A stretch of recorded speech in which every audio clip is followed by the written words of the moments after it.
বিদায় বেলায় হাহাকার দেখি, থেকে গেলে দেখি না কেন। অভিমান মাখো কাজল চোখে, বিষাদ কেন সাজাও বুকে। বিদায় বেলায় জাপটে ধরো, আগলে রাখো না কেন পাজর খাজে।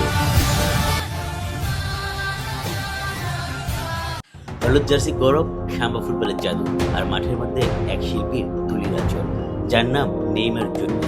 দীর্ঘ এক দশক যিনি কাঁধে তুলে নিয়েছিলেন পাঁচবারের বিশ্ব চ্যাম্পিয়নদের ব্রাজিলের স্বপ্ন। কিন্তু 2026 বিশ্বকাপে সেই বিষাদময় বিদায় লগ্নে দাঁড়িয়ে আজ প্রশ্ন জাগছে, আমরা কি তবে ইতিহাসের এক বড় অধ্যায়ের সমাপ্তি দেখছি? আজ আমাদের আলোচনার বিষয় ব্রাজিল ফুটবলের ইতিহাসে এক উজ্জ্বল নক্ষত্রের পতন এবং নেইমার যুগের করুণ বিদায়। নেইমার মানে কেবল একজন ফুটবলার নয়, তিনি ব্রাজিলের আশা ভরসার শেষ ঠিকানা। পেলের পর ব্রাজিলের জার্সিতে সর্বোচ্চ গোলদাতা হওয়ার গৌরব অর্জন করেছিলেন তিনি। তার পায়ের জাদুতে মুগ্ধ হয়েছিল পুরো বিশ্ব। ঘরের মাঠে বিশ্বকাপ থেকে শুরু করে কোপা আমেরিকা লড়াই, প্রতিটি মুহূর্তেই যেন ছিলেন কেন্দ্রবিন্দু। কিন্তু ইতিহাস কি সবসময় একই গতিতে চলে? ফুটবল ঐতিহ্য বলে প্রতিটি সময়ে নিজস্ব নায়ক থাকে। নেইমার সেই নায়কদের সারিতে অমর হয়ে থাকবেন। কিন্তু বর্তমান বাস্তবতা কি তাকে আরো একবার বিশ্বমঞ্চে ফেরার সুযোগ দিবে? 2026 বিশ্বকাপ থেকে নরওয়ের কাছে 2-1 গোলে হারে ব্রাজিলের বিদায় ফুটবল বিশ্ব স্তব্ধ।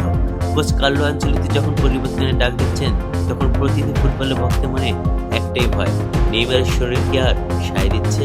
বারবার অস্ত্রোপচার এবং ফিটনেসের সাথে লড়াই করা একজন যোদ্ধার জন্য 2030 সালে বিশ্বকাপ নিয়ে কোনো সুদূরপ্রসারী স্বপ্ন? আনচেলত্তির নতুন চক্র তরুণদের প্রাধান্য স্পষ্ট। হয়তো এখানেই ঘটেছে ইতিহাসে এক নিষ্ঠুর বিনিময়। অভিজ্ঞতার জায়গা নিচ্ছে নতুন রক্ত, আর শেষ স্রোতে হারিয়ে যাচ্ছেন আমাদের প্রিয় Neymar junior. Brazil football confederation অর্থাৎ সিবিএফ স্পষ্ট জানিয়ে দিয়েছে, তারা 2030 সালে পরিকল্পনা নিয়ে কাজ শুরু করেছে।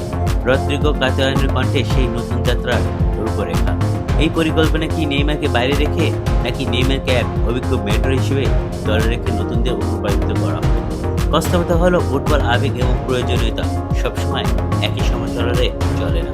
আনচেলত্তি হয়তো এখন এমন একটি দল খুঁজছেন যেখানে নেইমারের সেই অভাবনীয় জাদুকরী দক্ষতার চেয়ে বেশি প্রয়োজন হবে স্ট্যামিনা এবং গতি। নেইমারের জার্সি নাম্বার 10, আর তার সেই জাদু হয়তো চিরকাল মানুষের হৃদয়ে থাকবে। কিন্তু পেশাদার ফুটবলের নিয়ম বড় নিষ্ঠুর। আজ নক্ষত্র পতন ঘটেছে, কিন্তু এটাই কি শেষ?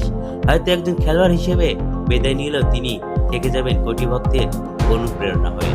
আমাদের আজকে এই আলোচনা কেবল নেইমারের ক্যারিয়ার নিয়ে নয়, বরং একটি সোনালী প্রজন্মের সমাপ্তি নিয়ে। প্রিয় দর্শক, আপনাদের কি মনে হয় নেইমার ছাড়া কি ব্রাজিল আবার বিশ্বজয়ের হাসি হাসতে পারবে? নেইমার কি তবে বিদায় বলে দিলেন? কমেন্ট বক্সে আপনার মতামত অবশ্যই জানাবেন। ফুটবলে এমন সব বিশ্লেষণধর্মী ও আবেগঘন খবরে আপডেট পেতে আমাদের চ্যানেলে সাথেই থাকুন। পাশাপাশি স্পোর্টস 360।